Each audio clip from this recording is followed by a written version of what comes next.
Baik, bismillahirrahmanirrahim. Jadi kemarin kalian sudah mempelajari bagaimana kita menganalisis validitas dari sebuah variabel. Itu kita menganalisis validitas supaya kita bisa mengetahui pertanyaan mana yang misalnya dia tidak signifikan berkorelasi dengan pertanyaan lainnya, sehingga pertanyaan yang tidak berkorelasi itu bisa kita keluarkan dari analisis. Nah, itu cara dengan jadi intinya adalah bagaimana kita membangun akurasi dari sebuah variabel. Tapi sebenarnya ada cara lain di mana kalian bisa mengetahui seberapa konsisten variabel itu. Tapi ini bisa digunakan sebagai ganti dari analisis validitas. Hanya kalian cuma pilih salah satu. Apakah analisis validitas, kalian bisa pilih salah satu, maksud saya apakah analisis validitas atau analisis reliabilitas ya. Inilah yang akan saya ajarkan ke kalian sekarang. Jadi caranya gampang ya, kalian cukup analyze ini ya, kemudian scale, reliability analysis, kemudian masukkan semua variabel x dulu ya. Kita masukkan x1 sampai x15, masukkan ke sini.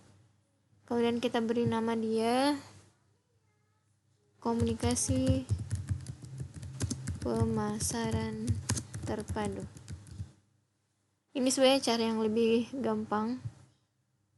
Kemudian kita mau centang semua ini ya, item, scale, dan scale if item delete. Nanti saya akan perlihatkan apa maksud dari tiga yang saya centang ini, deskriptif yang saya centang. Kemudian kita continue, kemudian oke. Nanti dia akan muncul output seperti ini.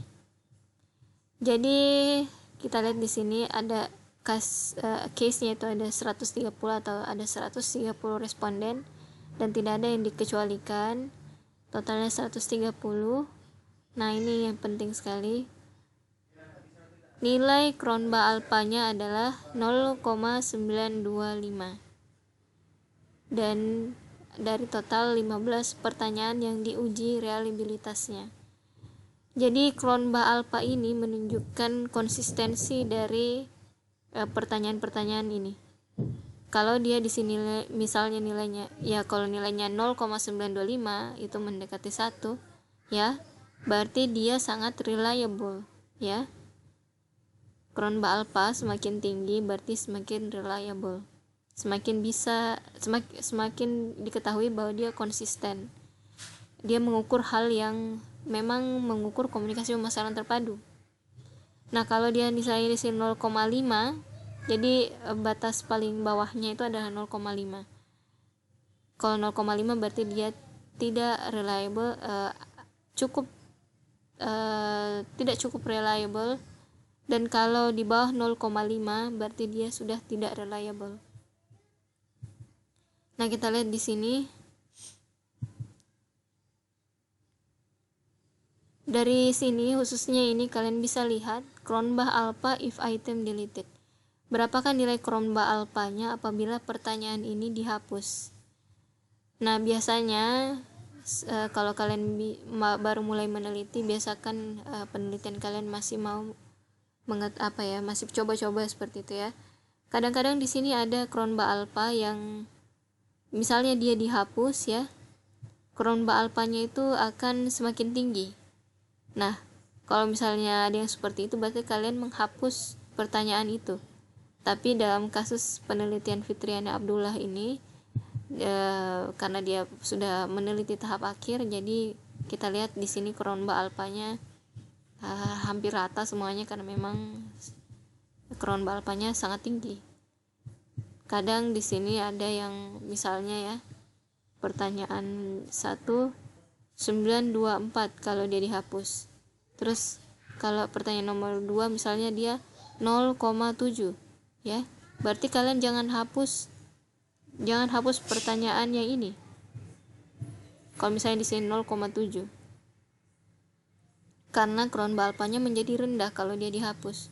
Yang harus kalian hapus adalah pertanyaan yang di atas, yang misalnya dia, kalau dia dihapus ya, dia akan menjadi 0,9. Ini bisa menjadi petunjuk kalian tentang variabel yang harus kalian keluarkan dari analisis, karena dia tidak konsisten dengan pertanyaan yang lain. Seperti di analisis validitas kemarin yang tidak signifikan, ya itulah yang kalian hapus. Kalau di sini, kalau dia tinggi dengan dia tidak ada Cronbach alpha if item deletednya tinggi, maka itulah yang kalian hapus. Kalau dia di sini rendah, jika dia dihapus, maka kalian jangan hapus. Seperti itu.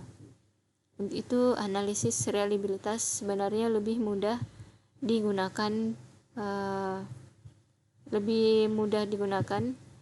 dan sebenarnya kalau di kampus saya dulu di Tilburg University, kami jarang menggunakan analisis validitas. Yang lebih sering kami gunakan adalah analisis reliabilitasnya seperti ini. Nah, sekarang kita mau cek reliabilitas untuk variabel y-nya. Sama dengan tadi, analyze, kemudian scale, reliability analysis, kemudian ini keluarkan semua, masukkan semua y ke sebelah, kemudian namai dia penerimaan brand, kemudian oke. Nah, ini untuk penerimaan brand, kita lihat Cronbach alpanya juga sangat tinggi ya. Jadi kalau sudah Cronbach alpanya tinggi, sebenarnya kita tidak perlu mengecek lagi yang di bawah ini, kecuali misalnya kita temui Cronbach alpanya di sini 0,6, 0,7, kita bisa cek lagi ke bawah yang mana kira-kira yang bisa kita hapus untuk meningkatkan nilai Cronbach alpanya. Oke. Itu analisis reliabilitas.